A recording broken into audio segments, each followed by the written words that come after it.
The sun hung high in the sky like a burning coin. The desert stretched out in every direction, endless and empty. Heat rose from the black asphalt in waves that made everything shimmer and dance.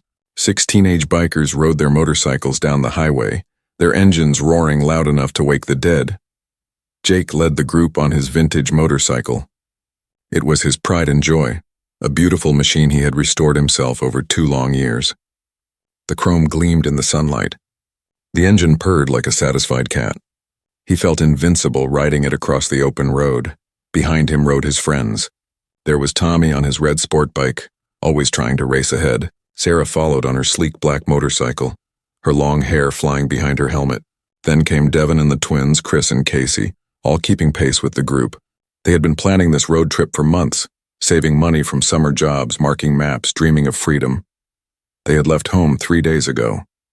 The plan was simple: ride across 3 states, camp under the stars, and feel alive. So far, everything had gone perfectly.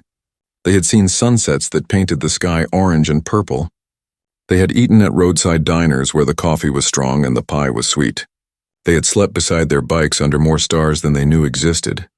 But now something was wrong. Jake felt it first. His motorcycle started to lose power. The engine that had purred so smoothly began to cough and sputter. He twisted the throttle, but nothing happened. The bike was dying beneath him. No, he whispered inside his helmet. Not here. Not now. He signaled to the others and pulled over to the side of the highway. One by one, they followed him onto the dusty shoulder. Their engines went silent. The sudden quiet was shocking after hours of noise. "What's wrong?" Tommy asked, pulling off his helmet. His face was red and sweaty. "I don't know," Jake said. His hands shook as he climbed off his bike. She just stopped responding. They all gathered around the vintage motorcycle. It sat there looking perfect, but Jake knew better. He turned the key. The engine tried to start, made a weak grinding sound, then died completely. He tried again. Nothing. The bike was dead. "Maybe it just overheated," Sarah suggested. She wiped sweat from her forehead. "It's crazy hot out here." Jake looked around.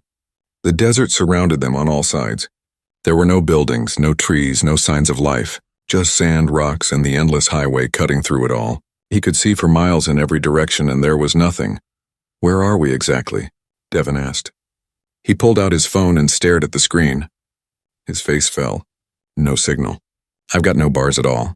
The others checked their phones. Same thing. "No service. Great," Chris muttered. "Just great." "How far to the next town?" Casey asked. Jake pulled the crumpled map from his jacket pocket. He spread it on the hot seat of his motorcycle. His finger traced their route. His heart sank. "About 40 miles, he said quietly. "Maybe more." 40 miles? Tommy's voice rose. "We can't push the bike 40 miles. "I know that," Jake snapped. The heat and the stress were getting to him. "I'm just telling you what the map says." Sarah stepped between them. "Fighting won't help. We need to figure out what to do." They stood in silence for a moment. The sun beat down on them without mercy. The asphalt radiated heat like an oven. A lizard skittered across the road and disappeared into the rocks. That was the only movement they had seen in the last hour. "Maybe we should hitchhike," Devin suggested. "One of us could catch a ride to the next town, get help, and leave the bikes here." Jake shook his head. "No way. Do you know how much these cost? Someone could steal them?" "Who?" Tommy gestured at the empty desert. "There's nobody here but us and the lizards." "We could wait for a car to come by," Sarah said. "Ask them for help. Maybe someone has a phone that works out here." "We haven't seen another car in over an hour," Chris pointed out. Casey nodded in agreement. "This road is dead. Everyone takes the interstate now. That's why we chose this route, remember? For the adventure." "Well, we got adventure," Devin said bitterly. "This is definitely an adventure." Jake knelt beside his motorcycle. He ran his hand along the fuel tank, feeling the hot metal under his palm. He had put his heart into this bike. He knew every bolt, every wire, every secret it held. But now it was broken and he had no idea how to fix it. "I can check the obvious stuff," he said. "Look at the fuel line, the spark plugs, the battery connections. But if it's something serious, I won't be able to fix it here. I don't have the right tools." "Do what you can," Sarah said gently. "We're not going anywhere fast anyway." Jake opened the toolkit strapped to his bike. It held basic tools, nothing fancy. He began to work, checking connections, looking for loose wires, searching for anything obvious. The others stood around, watching and sweating. 20 minutes passed. Then 30. Jake's hands were black with grease. His shirt stuck to his back with sweat. He had checked everything he knew how to check. Nothing helped. The bike was still dead. It's no use, he finally admitted.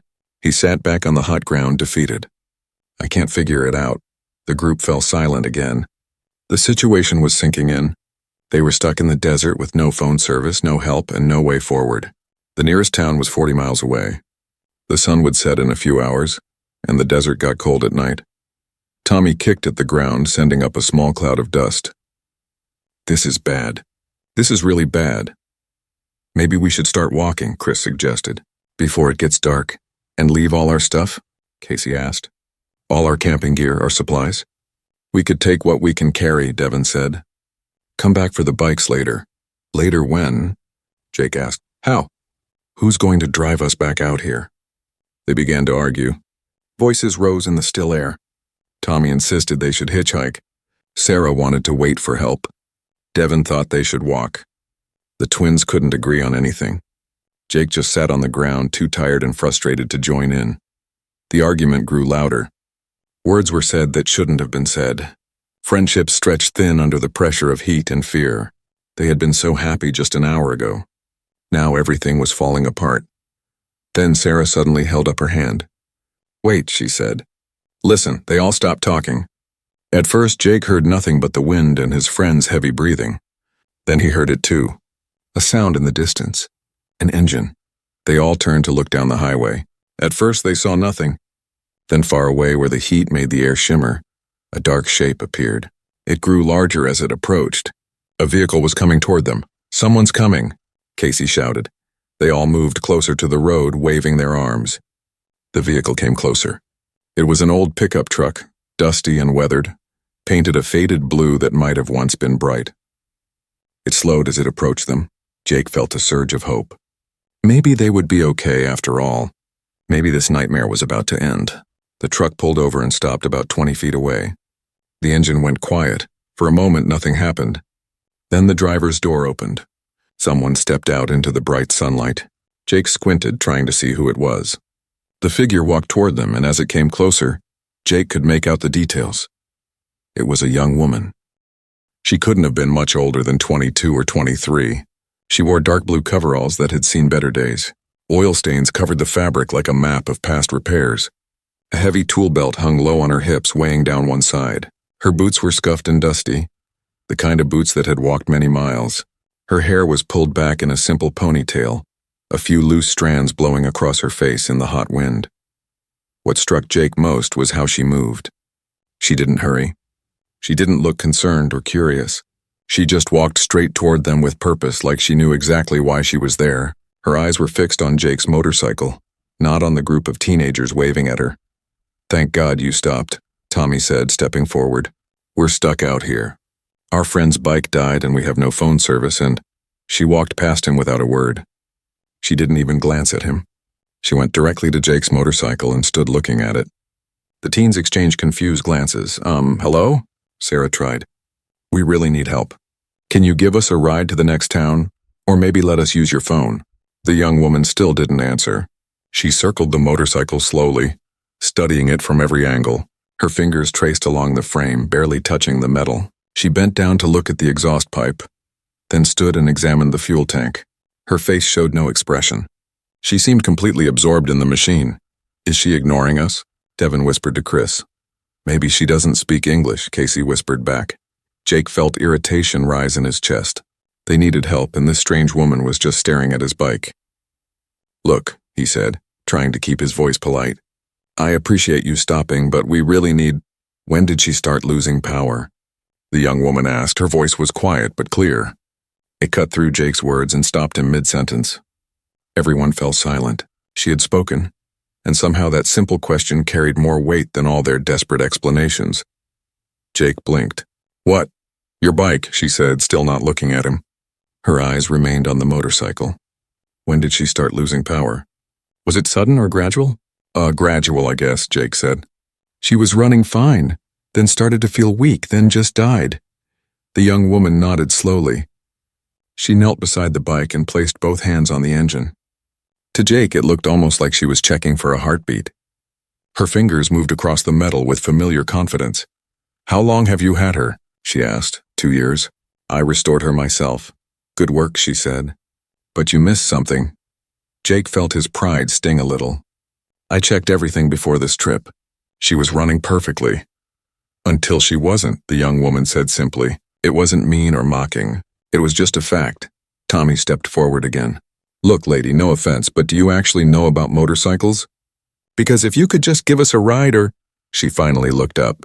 Her gaze met Tommy's and he stopped talking immediately. Her eyes were the color of strong coffee, dark and steady. They held something that made Tommy take a step back. Not fear exactly. More like respect. Like he had challenged something bigger than himself. "I know motorcycles," she said quietly. Then she turned back to Jake's bike. She began her examination again, but this time more thoroughly. She checked the kickstand, the foot pegs, the mirrors. Her hands moved with practiced ease, touching parts that most people wouldn't even notice. The teenagers watched in silence now, whatever skepticism they'd felt beginning to fade. She pressed her ear against the fuel tank and stayed still for a long moment. Then she moved to the engine and listened there too. Jake watched, fascinated despite himself. She wasn't using any tools yet. She was just listening, feeling, paying attention in a way he had never seen anyone pay attention to a machine. After several minutes of this silent examination, she sat back on her heels. She looked at the motorcycle the way a doctor might look at a patient. Her face was thoughtful, serious. "What is it?" Jake asked. He found himself whispering, not wanting to break her concentration. "Your fuel line has a blockage," she said. "Probably debris from old gas. And you've got an electrical fault. The connection between your battery and starter motor is failing." Jake's jaw dropped. "That's impossible. I can't fix both of those problems out here. Not without a shop, without proper equipment." "I can fix it," she said. The certainty in her voice left no room for doubt. But Tommy laughed anyway, a short, nervous sound. "Come on. You can't fix that stuff on the side of the highway. We need to tow it to a garage." She finally looked at the group properly for the first time. Her gaze moved from face to face, taking each of them in. When her eyes met Jake's, he felt like she could see right through him. See his doubts, his fear, his desperation to not look stupid in front of his friends. "How far to the nearest town?" she asked. 40 miles, Sarah answered. "And who were you planning to call for a tow? With no phone service?" Nobody had an answer for that. She stood up and dusted off her knees. "I'll get my tools." She walked back to her pickup truck. The teen stood frozen, watching her go. She moved with the same unhurried purpose, like time meant something different to her. Like she had all the patience in the world. "Is this actually happening?" Devin asked. "Is she really going to fix it?" "She seems pretty confident," Sarah said. "She seems crazy," Tommy muttered. But even he sounded less sure now. Jake stared at his motorcycle. Could she really fix it? Out here with just hand tools? It seemed impossible. But something about the way she had examined the bike, the way she had touched it, made him want to believe her. The young woman returned carrying a large metal toolbox. It was old, the kind that had probably belonged to someone's grandfather. The blue paint was chipped and faded. Rust spotted the corners. But when she set it down, it landed with a heavy thump that spoke of serious tools inside. She opened it carefully, almost reverently. Inside, the tools were organized perfectly. Every wrench had its place. Every screwdriver gleamed, despite being obviously old and well used. It was the toolbox of someone who respected their equipment, who understood that tools were not just objects but partners in the work. "You should drink some water," she said without looking up. "Stay in the shade of your bikes. This will take a while." "How long?" Jake asked. "As long as it takes."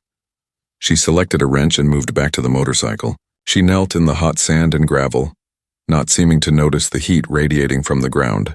Her hands moved to the fuel line first, beginning to carefully disconnect it. The teenagers looked at each other. There was nothing to do but wait. Sarah pulled out a water bottle and passed it around.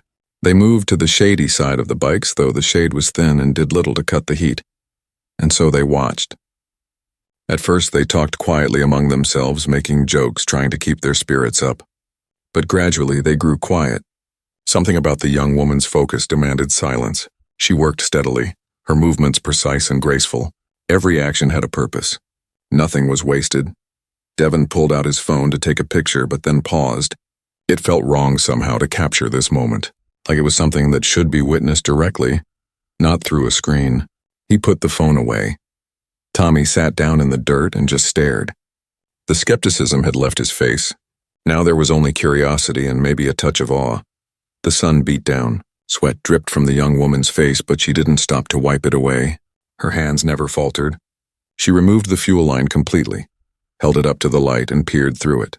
Then she pulled a thin wire from her tool belt and began feeding it through the line, clearing out whatever blocked it. "Who is she?" Casey whispered. "I don't know." Chris whispered back. "But I've never seen anyone work like that." Jake couldn't take his eyes off her. She had moved on to the electrical problem now, tracing wires with her fingers, testing connections. She worked like someone who had done this 1,000 times before, 10,000 times. Like the motorcycle spoke a language she understood better than words. Time seemed to slow down. The highway stretched empty in both directions. No other cars passed. It was just them, the young woman, the broken motorcycle, and the endless desert. The moment felt suspended somehow, like they had stepped outside of normal life into something else, something important. The young woman worked in silence for what felt like hours. The sun moved slowly across the sky, changing the shadows on the ground. The heat pressed down on everything like a heavy blanket. Jake's water bottle was almost empty. His legs ached from standing, but he couldn't look away. She had finished with the fuel line and moved on to the electrical system. Her hands moved deep into the motorcycle's guts now, reaching places Jake himself had trouble accessing. She seemed to know exactly where everything was without having to search, like she had built the bike herself, like she carried a map of it in her mind. "Does she ever stop?" Devin whispered. "Does she ever take a break?" Sarah shook her head. "I don't think so," and it was true. The young woman hadn't stopped once since she started. She hadn't asked for water, hadn't stretched her back or wiped her face. She just worked, steady and constant as a machine herself, but there was nothing mechanical about how she moved. Her movements were too fluid, too alive, too full of something Jake couldn't quite name. At one point, she reached for a tool and her fingers hesitated over the toolbox. Her hand hovered there for just a second, moving between a socket wrench and a box end wrench. Then she selected the box end and returned to work. Jake watched the tool fit perfectly into the space where she needed it. She had known without looking which one would work. "How does she do that?" he asked quietly. Nobody answered because nobody knew. The young woman began to hum. It was so quiet at first that Jake wasn't sure he heard it. But then the sound grew clearer. She was humming a song, old and bluesy, the kind of music his grandfather used to play. The melody drifted across the hot air, mixing with the sound of metal on metal, the click of tools, the whisper of the wind. Something changed in the atmosphere. The desert didn't feel quite so hostile anymore. The heat didn't seem quite so suffocating. Even the endless empty highway looked different, like it had a purpose now. Like it had been waiting for this moment. Chris sat down on the ground, cross-legged, like a child watching a story unfold. Casey joined him. Then Devin. Then Sarah and Tommy. One by one, they all sat down in the dirt and gravel beside the highway, forming a small semicircle around the young woman and the motorcycle. Jake was the last to sit, but eventually he did too. They didn't speak. They barely moved. They just watched. The young woman's hands were covered in grease now, black from fingertip to wrist. Her face had a smudge of oil across one cheek. But her expression remained calm and focused. She had entered into the work completely, disappeared into it. Jake understood something in that moment watching her. This wasn't just a job to her. It wasn't even just a skill. It was something more, something like art or prayer or love. She worked on a stubborn bolt, her arms straining with effort. Her jaw tightened. Sweat dripped from her chin. But she didn't curse or get frustrated. She just adjusted her angle and tried again. And again. On the fourth try, the bolt gave way. She nodded once, satisfied, and moved to the next task. "I've never seen anything like this," Sarah said quietly. "I mean, I've seen mechanics work before, but not like this." Tommy nodded. He had stopped being skeptical somewhere in the last hour. Now his face showed only respect. "She's amazing." Jake felt something stirring in his chest. Pride in his motorcycle, yes, because even broken it was worthy of this much care. But also something else. Humility, maybe. He had thought he knew his bike. He had spent 2 years rebuilding it, learning every part. But watching this young woman work, he realized he had only scratched the surface. She understood something deeper. Something he was only beginning to glimpse. The young woman sat back suddenly and wiped her hands on a red bandana she pulled from her pocket. The movement was the first break she had taken. She looked at the motorcycle thoughtfully, her head tilted to one side. "What's wrong?" Jake asked, worried. "Nothing," she said. "Just thinking." She stood up and walked around the bike again, studying it from every angle like she had when she first arrived. But this time her expression was different. Before she had been diagnosing a problem. Now she was checking her work, making sure everything was right. She knelt again and made a tiny adjustment to something near the engine. Her fingers moved so quickly Jake couldn't see what she did. Then she made another small adjustment near the fuel tank. Then one more at the battery connection. "The problem with old machines," she said, "is that fixing one thing isn't enough. You have to understand how all the parts talk to each other, how they work together. A motorcycle isn't just pieces of metal. It's a conversation between those pieces." Jake leaned forward. "What do you mean?" She looked at him properly for the first time since she started working. Her dark eyes were serious. "Your fuel line was blocked, yes, but why?" "Because your carburetor wasn't adjusted quite right. So it created pressure where there shouldn't be pressure. That pressure pushed debris into the line over time. And your electrical fault?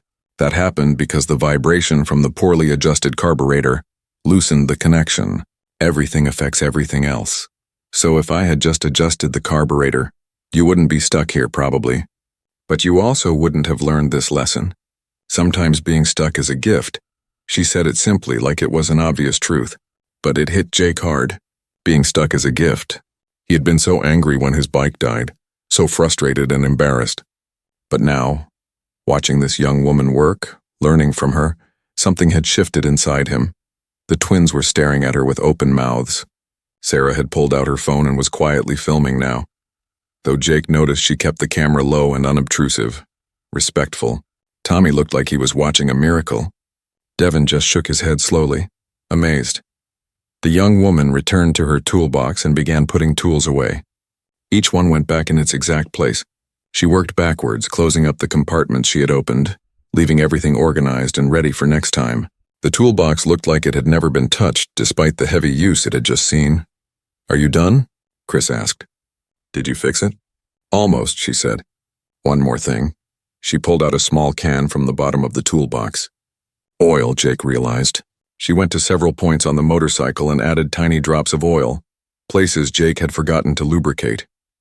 Places he hadn't even known needed lubrication. Her movements were gentle now, almost tender. "A machine needs to be cared for," she said, not looking at anyone in particular.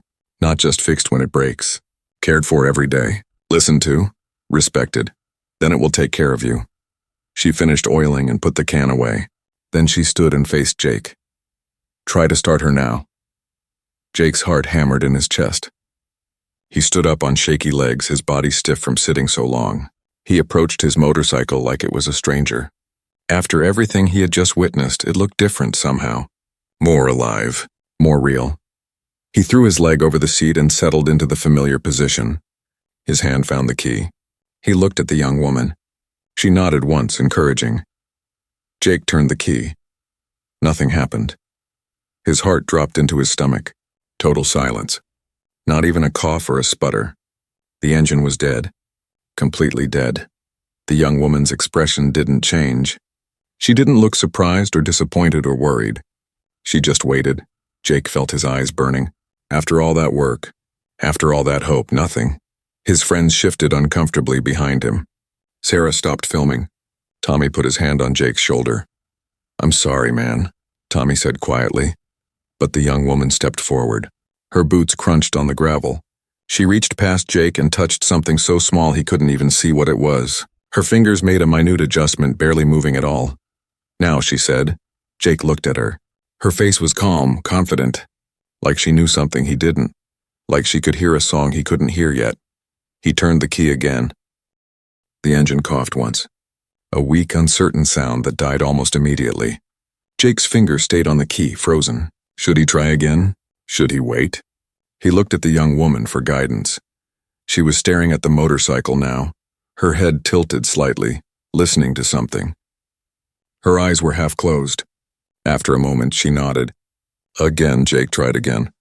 This time, the engine coughed twice, sputtered, made a grinding sound that hurt to hear. Then it died again.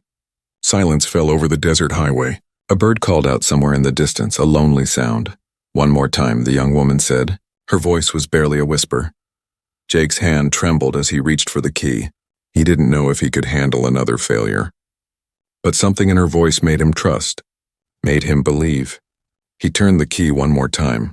The engine coughed, sputtered, caught. The sound was rough at first, uneven, like someone learning to speak again after a long silence. But then it smoothed out. The rough edges softened. The rhythm found itself. And suddenly the engine roared to life with a sound that shook the air itself. The roar echoed across the empty desert. It bounced off distant rock formations and came back to them like thunder. It was the most beautiful sound Jake had ever heard. His motorcycle was alive. His baby was singing again. The other teens erupted in celebration.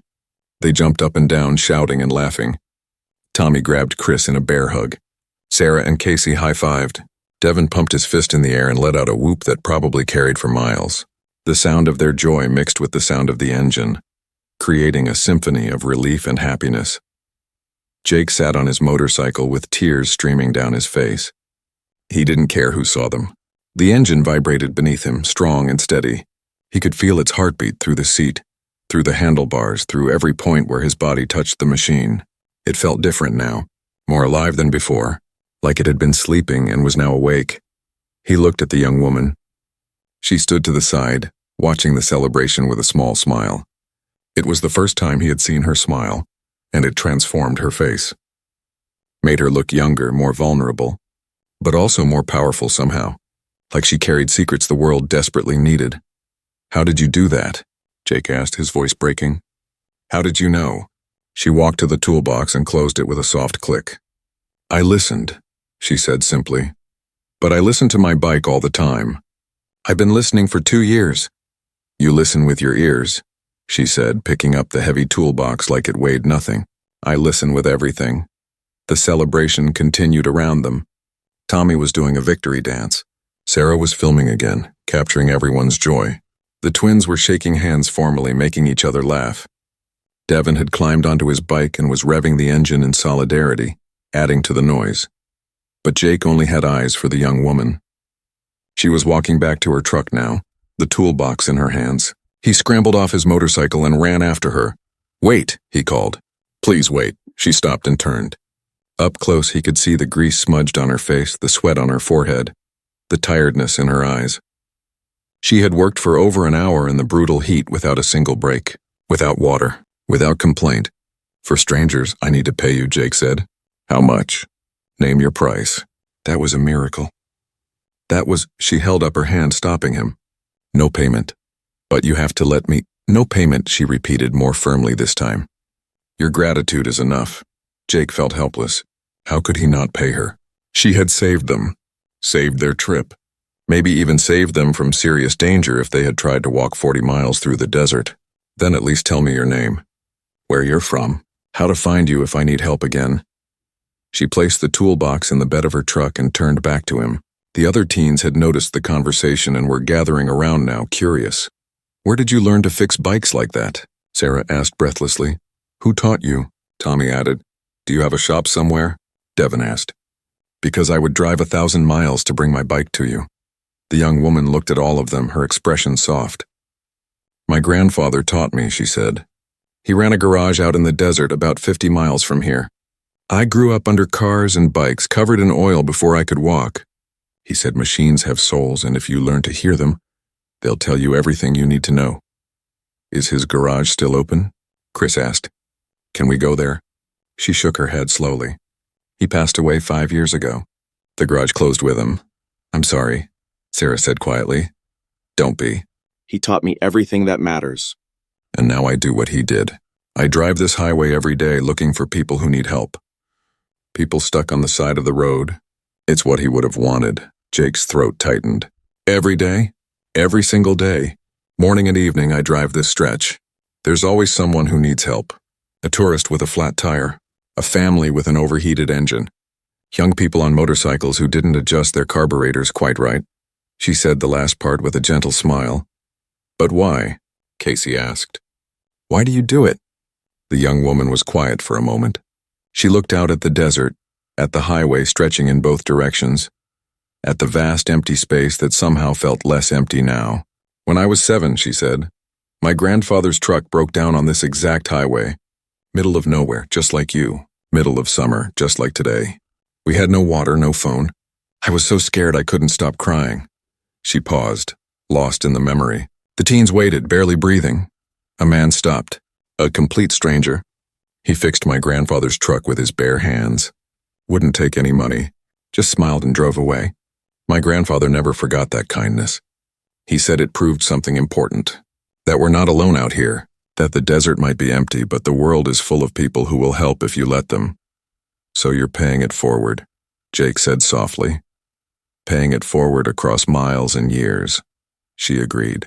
My grandfather helped hundreds of people after that day. Fixed their cars, gave them water, called for help when they needed it. When he died, I promised I would keep doing it. So here I am. Tommy wiped his eyes. That's the most beautiful thing I've ever heard. The young woman shrugged. It's just what you do. When you can help, you help. But what's your name? Sarah pressed. We have to know your name. The young woman smiled again. That mysterious smile that held wisdom beyond her years. Does it matter? She asked. You'll probably never see me again. I'm just someone who was here when you needed someone. That's enough, it matters to us, Jake said. You changed everything today. You didn't just fix my bike. You showed us something. Something important. She looked at him for a long moment. In her eyes he saw understanding. She knew what he meant. She had seen something shift in all of them while she worked. Had felt the space on that highway transform into something sacred. Names are complicated, she said. But if you need to call me something, the people around here call me Angel. Angel, Devon repeated. Like an actual angel. Like someone who helps, she corrected. Nothing more. Nothing less. She moved toward the driver's door of her truck. The conversation was ending. She was leaving. Jake felt panic rise in his chest. There was so much more he wanted to ask her. So much he wanted to learn. Wait, he said again. Can we help you somehow? Can we do something for you? She paused with her hand on the door handle. You can do what my grandfather did. What that stranger did for us. When you see someone who needs help, stop. Help them, don't expect anything in return. Just help, that's how the world gets better. One act of kindness at a time, spreading out like ripples on water. We will, Sarah promised. I swear we will. And take care of your machines, she added, looking at Jake. Listen to them. They'll tell you what they need if you pay attention. Don't wait until they break. Care for them every day. Jake nodded, unable to speak. His throat was too tight. The young woman climbed into her truck and started the engine. It rumbled to life. A deep, powerful sound that matched the desert. She rolled down her window and looked at them one last time. Safe travels, she said. And remember, you're never as alone as you think you are. Then she put the truck in gear and pulled back onto the highway. The teen stood in a line watching her go. The old blue truck drove away slowly, not hurrying, just as unhurried as she had been when she arrived. Soon it was just a shape in the distance, then just a shimmer in the heat. Then nothing at all. They stood in silence for a long time after she disappeared. The silence stretched out, heavy and full of meaning. Jake stood staring at the empty highway where the blue truck had disappeared. His motorcycle idled behind him, the engine purring smoothly now. But he couldn't bring himself to climb back on yet. Something had happened here. Something that felt too important to just drive away from. Sarah was the first to move. She walked back to her bike and sat down on the seat, but she didn't start the engine. She just sat there, her helmet in her hands, staring at nothing. Or maybe at everything, at the desert, the sky, the heat shimmer on the road. Her face looked different, older somehow, more thoughtful. Did that really just happen? Devon asked. His voice sounded strange, like he was talking in a dream. Or did we all hallucinate from heat stroke? It happened, Tommy said. He was looking at his hands. I can still see her working, every movement, it's burned into my brain. Chris and Casey exchanged a glance. They had that twin thing where they could communicate without words. Finally, Casey spoke. I've never felt like that before. Watching her work, I mean. It was like watching someone paint or dance, but with tools and machines. It was like watching someone pray, Chris added quietly. Jake turned away from the highway and looked at his friends. Really looked at them. They all wore the same expression. Awed, humbled, changed. Whatever had happened to him while watching the young woman work had happened to all of them. They had witnessed something together, shared an experience that would mark them forever. She wouldn't even take money, Jake said. I tried to pay her and she refused. Because it wasn't about money, Sarah said. It was about something else, something bigger. Paying it forward across miles and years, Devin quoted. That's what she said. That's what she's doing. Tommy walked to his bike and opened the small storage compartment. He pulled out his water bottle, took a long drink, then passed it around to the others. They shared it in silence, each lost in their own thoughts. The water was warm, but it felt good going down. It reminded them they were alive, that they were okay, that they could continue their journey. I don't even know what to feel right now, Tommy admitted. Like I'm happy, obviously. Jake's bike is fixed. We're not stuck. But I also feel weird. Like I just learned something important, but I don't know what it is yet. I know exactly what you mean, Sarah said. It's like when you wake up from a dream, and you can't remember it, but you know it mattered. Jake finally walked back to his motorcycle. He ran his hand along the fuel tank, feeling the hot metal under his palm. The engine was still running, still singing its steady song. But now, he heard it differently. Now he listened the way she had listened. And he could almost hear what the machine was saying. Almost. We should probably get going, Devin said, but he didn't move. We've lost a lot of time. We need to make it to the campground before dark. Yeah, Chris agreed. But he didn't move either. Nobody moved. They all just stood there in the desert heat, on the side of the empty highway, not ready to leave yet.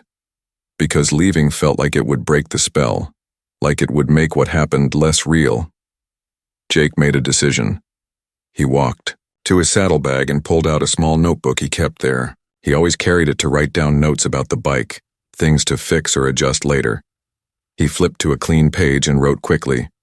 Monday afternoon, desert highway, mile marker 127. Bike broke down. Young woman in blue coveralls stopped and fixed it. Called herself Angel. Wouldn't take payment. Said to pay it forward. I will never forget this day or what she taught me. He dated it and read it back to himself. It wasn't enough. Words couldn't capture what had really happened. But it was something, a record, proof that this moment existed. What are you writing? Casey asked. Just making sure I remember, Jake said. Making sure we all remember. Sarah held up her phone. I got some of it on video, not the whole thing, but some. Is that okay? I mean, should we share it or keep it private? The group considered this. It was a serious question. The young woman had given them a gift. Did they have the right to share it with the world? Or was it meant to be kept sacred, held close? I think we should share it, Tommy said slowly. Not to make it about us, but because maybe other people need to see what we saw. Maybe someone else needs to know that people like her exist. People who help just to help, Devin added, without wanting anything back. The world could use more of that. But we don't even know her real name, Chris pointed out. We can't tag her or thank her properly. Maybe that's the point, Sarah said. She's not doing it for recognition. She's doing it because it's right, because her grandfather taught her to help, because someone helped them once. Jake thought about this. He thought about the young woman's hands covered in grease, about the way she had hummed while she worked, about her small smile when his bike roared to life, about her wisdom that seemed too big for her age. Share it, he decided. But tell the story right. Tell them about paying it forward. Tell them about listening to machines and helping strangers and being the kind of person who stops instead of driving past. Sarah nodded. I can do that. They stood in silence again. The sun had moved lower in the sky. It would be evening soon. They really did need to get moving. But still, nobody wanted to be the first to leave. It felt disrespectful somehow. Like they should do something to mark this moment properly. We should make a promise, Casey said suddenly. All of us together. What kind of promise? Jake asked. That we'll be like her. Not mechanics necessarily, but helpers. That when we see someone stuck, someone struggling, someone in need, we'll stop. We'll help, no matter what. Even when it's inconvenient, Chris added. Even when we're in a hurry, Devin said. Even when we don't know how to fix the problem, Sarah continued. We'll try. We'll do something. Tommy stepped forward into the center of their circle, and we'll remember today. We'll remember that one person with skills and kindness can change everything, can save the day, can make the impossible possible. Jake felt emotion welling up in his chest again. And we'll take care of our machines. Listen to them. Respect them. Understand that they're more than just tools. They all looked at each other. The promise hung in the air between them, waiting to be sealed. Sarah held out her hand, palm down. Tommy placed his hand on top of hers, then Devin, then Chris and Casey together. Finally, Jake placed his hand on top of the pile. We promise, they said together. Their voices merged into one voice, serious and solemn. To pay it forward, to help others, to listen and care, to be the kind of people who stop instead of driving past. They held the position for a moment, their hands stacked, their promise made. Then they broke apart, each feeling lighter somehow, like they had just committed to something important, like they had just changed their own futures. Okay, Jake said, taking a deep breath. Now we can go. They moved to their bikes. Helmets went on. Engines roared to life one after another. The sound was beautiful, a chorus of machines ready to ride. Jake took his place at the front of the group. His motorcycle felt different under him. Better. Stronger. More alive. Or maybe he was different. Maybe he was the one who had changed. He looked back at his friends. They were all ready, waiting for his signal. He raised his hand and then dropped it forward. They pulled onto the highway. Together, a line of 6 motorcycles riding into the late afternoon sun. The desert stretched out before them, vast and beautiful. The highway ran straight and true. And somewhere ahead, somewhere behind, somewhere on this same road, a young woman in a blue pickup truck was driving, looking for the next person who needed help. Jake rode with new awareness. He listened to his engine, really listened. He felt every vibration, every change in tone, every subtle shift. And in the listening, he heard something he had never heard before. Not words exactly, but something like words. The motorcycle was talking to him, telling him it was happy, it was strong, it was ready to carry him wherever he needed to go. Thank you, he whispered into the wind, to the bike, to the young woman, to his grandfather who had helped her grandfather all those years ago, to the chain of kindness that connected them all. The wind carried his words away. But somehow Jake knew they were heard. They rode for 2 hours straight, eating up the miles. The desert gradually changed around them. The flat emptiness gave way to rolling hills. Rock formations rose from the earth like ancient monuments. The sky turned from harsh blue to softer shades of orange and pink as evening approached. Jake's mind wouldn't settle. He kept replaying the afternoon in his head. The young woman's hands moving with such certainty, her quiet voice, her mysterious smile, the way she had listened to his motorcycle like it was whispering secrets only she could hear. Every detail felt important, like pieces of a puzzle he needed to understand. Finally, they saw signs of civilization. A small town appeared on the horizon, clusters of buildings breaking up the landscape. Sarah signaled that they should stop. They pulled into a gas station with a diner attached. One of those places that served both purposes and probably had been there since the 1950s.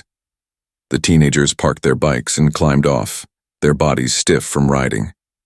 Inside the diner, the air conditioning felt like heaven. They collapsed into a large booth, suddenly exhausted. The adrenaline that had carried them this far was wearing off. A waitress appeared, middle-aged, with kind eyes and a tired smile.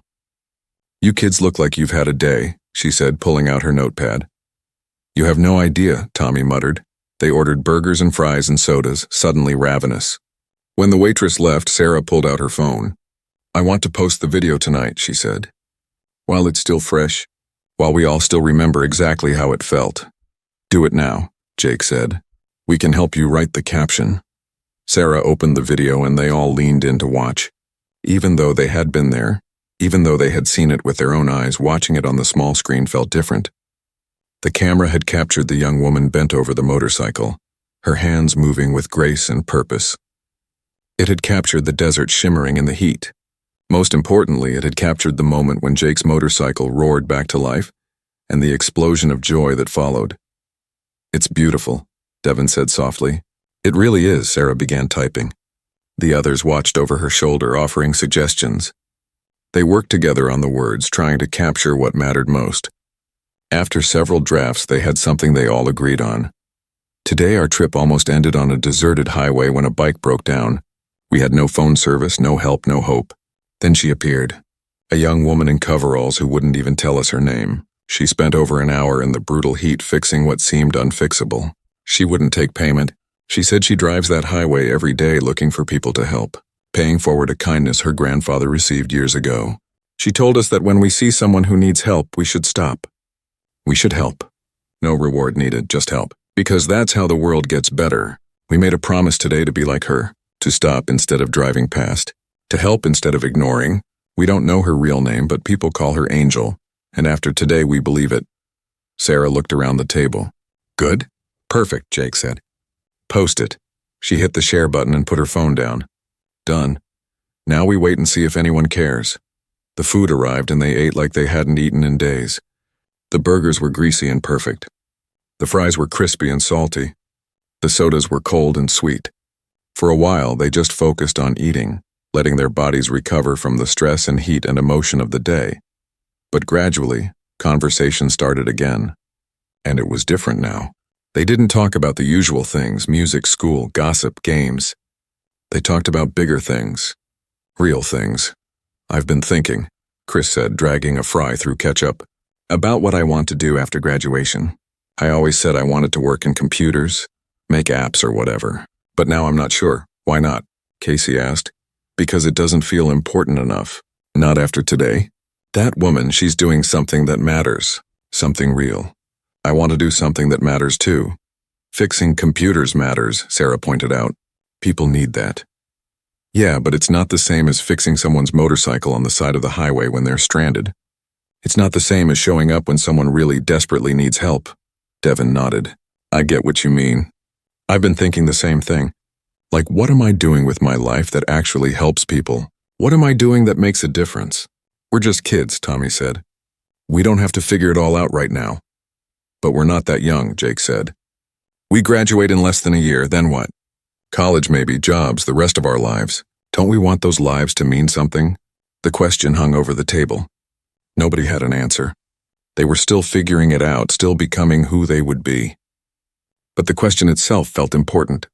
The young woman had planted something in them, a seed that was already starting to grow. Sarah's phone buzzed. Then buzzed again. And again. She picked it up and her eyes went wide. Oh my God, what? They all asked at once. The video, it's blowing up. Like really blowing up. It already has 5,000 views. And people are commenting like crazy. She scrolled through the comments, reading some out loud. This made me cry. I want to meet her. We need more people like this in the world. Where is this highway? I want to thank her. This restored my faith in humanity. More and more comments poured in. The view count climbed rapidly. 6,000, 7,000, 8,000. Within an hour of posting, the video had been shared hundreds of times. People are tagging their friends, Sarah said, scrolling faster. They're sharing it everywhere. Twitter, Instagram, everywhere. Jake felt something strange in his chest. Pride, maybe, but also protectiveness. This moment had been theirs. This gift had been given to them. Now it belonged to the world. He wasn't sure how he felt about that, but then he remembered the young woman's words. Pay it forward. Help others. That's how the world gets better. Maybe sharing the story was another way of helping. Maybe it would inspire others to be like her, to stop and help strangers, to do good without expecting reward. Look at this comment, Devin said, pointing to the screen. This person says they think they know who she is. Says there's a legend about a woman who drives the desert highways helping people. They call her the Highway Angel. There are more comments like that, Sarah said, scrolling. People sharing stories. Someone says she fixed their radiator last summer. Someone else says she pulled them out of a ditch in winter. Another person says she gave them water and food when they were lost. The teens looked at each other, amazed. They weren't the first. They weren't special. The young woman had been doing this for years, helping person after person, day after day, expecting nothing in return. How many lives had she touched? How many people had been saved by her kindness? She's a legend, Tommy said, his voice full of awe. An actual living legend. And she acts like it's nothing, Casey added. Like it's just what you do. Sarah's phone kept buzzing. The video kept spreading. By the time they finished eating and paid their bill, it had over 20,000 views. News sites were starting to pick it up. Reporters were asking if they could interview the teens. People wanted to know more about the highway angel. They walked out into the parking lot as the sun set completely. The sky was deep purple now, scattered with early stars. Their motorcycles waited for them, patient and ready. Jake approached his bike and ran his hand along the seat. It still purred perfectly, the engine smooth and strong. "Hey Jake," Sarah called. "People are asking where this happened. Should I tell them the mile marker?" Jake thought about it. Part of him wanted to keep that location secret, sacred. But another part of him knew that wasn't right. If people wanted to thank the young woman, if they wanted to find her and tell her how much she meant to them, didn't they deserve that chance? "Tell them," he said. "Tell them exactly where we were. Mile marker 127 on Highway 49. Tell them she drives that route every day, morning and evening. Tell them if they need help, she'll be there." Sarah typed the information into a comment. Done. They mounted their bikes and started the engines. The familiar roar filled the evening air. But now it sounded different to Jake, not just noise, not just power, but a song, a conversation, a living thing speaking its truth. They rode into the darkness, their headlights cutting tunnels through the night. They had 50 more miles to go before reaching the campground. But Jake knew that the real journey had already happened. Back on that desert highway under the burning sun, watching a young woman bring dead metal back to life. That was the journey. Everything else was just miles. 3 weeks later, Jake sat in his garage at home. His motorcycle was up on the center stand, and he was doing maintenance he had never bothered with before. He cleaned the carburetor carefully, adjusted the fuel mixture, checked every electrical connection. He worked slowly, listening to what the machine was telling him. His phone sat on the workbench, still buzzing occasionally with notifications. The video Sarah had posted had gone completely viral. Over 2 million views now. It had been featured on news sites, shared by celebrities, turned into memes and tribute videos. The story of the highway angel had captured something people desperately needed to believe in. The comments section had become a collection of stories.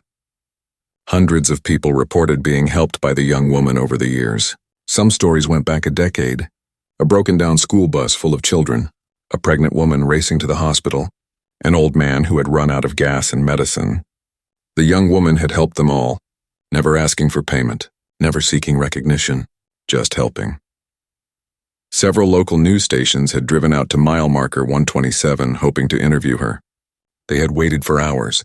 Some saw her truck drive past, but she never stopped for reporters. She only stopped for people who needed help. The news crews eventually gave up, but they ran the story anyway. The mystery of the highway angel. The woman who won't take credit. Modern-day hero refuses fame. Jake's phone buzzed again. Another notification. He ignored it and focused on his work. The young woman had taught him something important. The work itself was what mattered, not the recognition. The doing, not the credit. His father appeared in the garage doorway. "You've been out here every night this week," he said. "Just taking care of my bike," Jake replied, not looking up from his work. "I heard about what happened on your trip. Your mother showed me the video. Pretty amazing." "Yeah." His father walked closer and looked at the motorcycle. "You know, when I was about your age, I got stuck on a back road in the mountains. Car died. No cell phones back then. I thought I'd have to walk 10 miles to get help. Then this old farmer came along in his pickup. Fixed my car right there on the side of the road. Wouldn't take a dime. Just tipped his hat and drove off." Jake looked up at his father. "Really? Really? I never forgot it. Changed how I saw the world. Made me realize that most people are good if you give them a chance to be. Made me want to be that kind of person too. Did you?" Become that kind of person? His father smiled. I tried. Still trying. That's all any of us can do. Try to help when we can. After his father left, Jake sat thinking about that. About chains of kindness stretching across time. About how one act of help could echo through decades, inspiring others who would then inspire others. The young woman's grandfather had been helped. He had helped others. She was helping others. And now Jake and his friends were changed too, carrying that lesson forward into their own futures. His phone buzzed with a text from Sarah. Turn on the news. Channel 7. Now. Jake wiped his hands on a rag and went inside. His mother was already watching. On the screen, a reporter stood on a familiar stretch of highway. Mile marker 127, the same spot where they had been stranded. The story of the highway angel has captured hearts around the world, the reporter said. But tonight we have something new to share. Over the past 3 weeks, inspired by this viral video, something remarkable has been happening on this highway. The screen cut to footage of the highway. Cars and trucks were pulled over on the shoulder. But they weren't broken down. People were standing next to their vehicles holding signs. Thank you, Highway Angel. You helped my family. You saved me. We love you.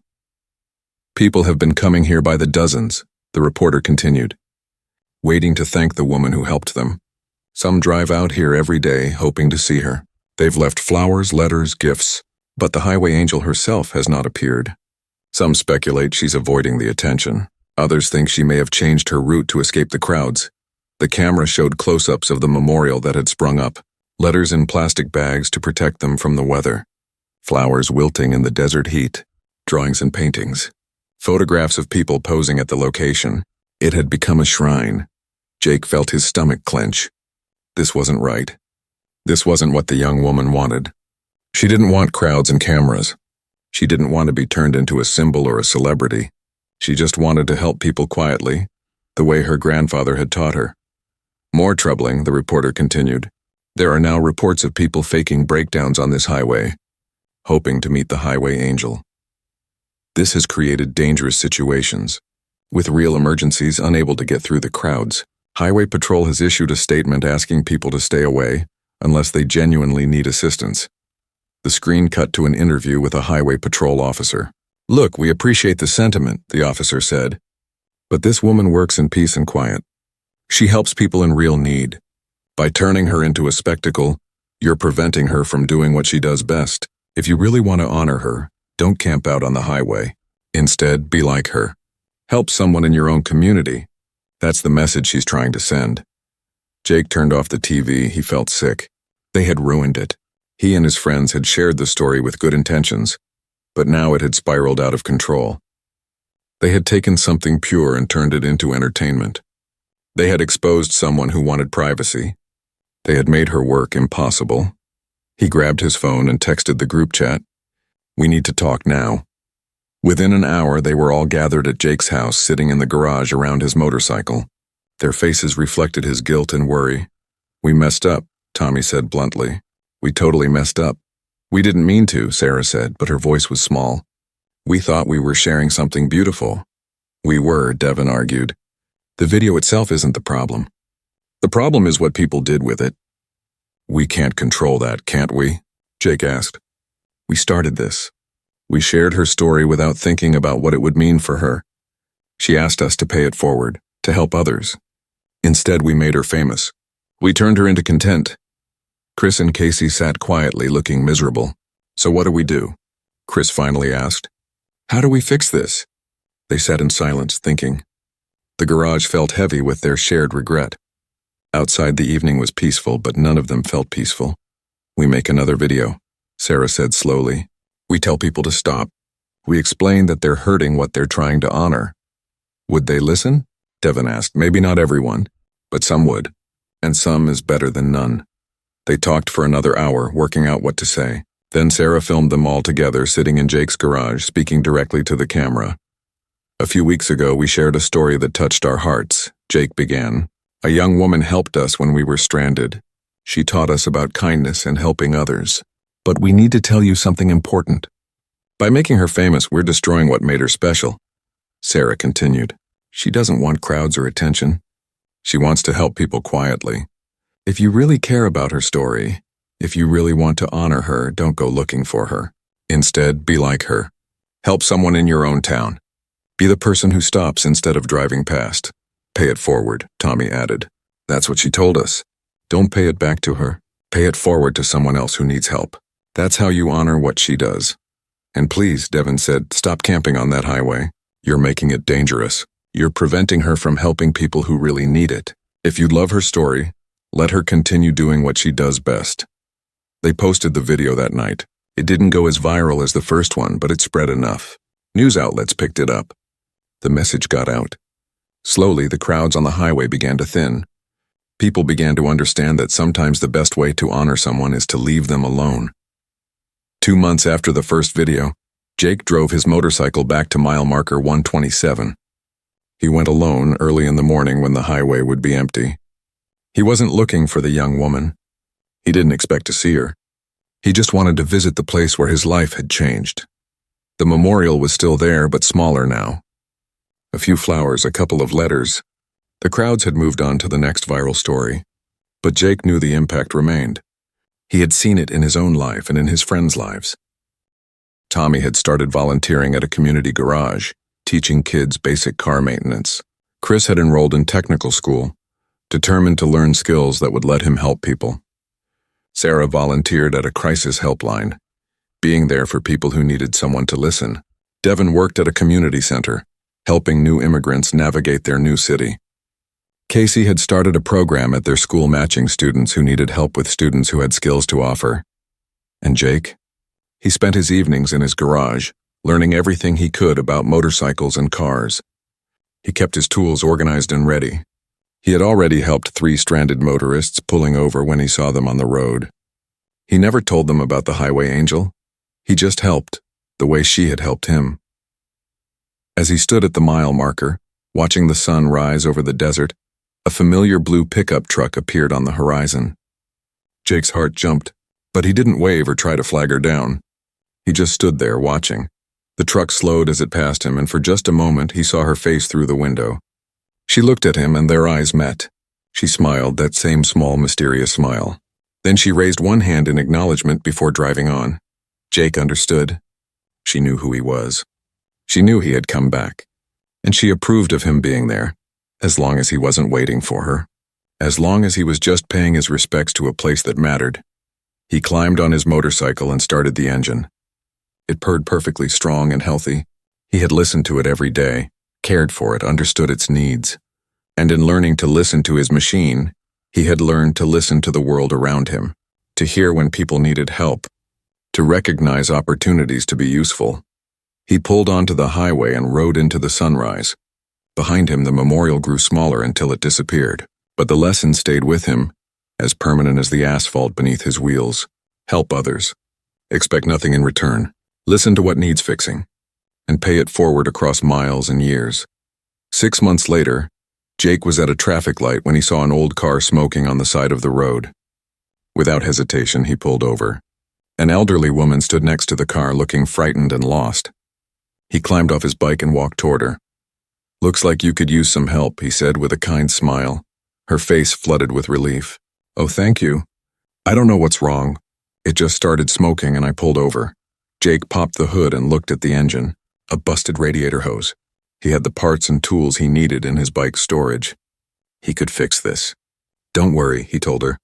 "I can get you back on the road. It'll take about 20 minutes. How much will it cost?" she asked worriedly. Jake remembered another garage, another highway, another day when someone had asked the same question. He smiled. "No charge. Just pay it forward when you get a chance. Help someone else who needs it." As he worked on her car, he hummed an old blues tune he'd learned from the viral video. His hands moved with confidence and care. And somewhere out there on a desert highway, a young woman in coveralls was helping another stranded traveler. The chain continued. The kindness spread, and the world in small, quiet ways became a little bit better.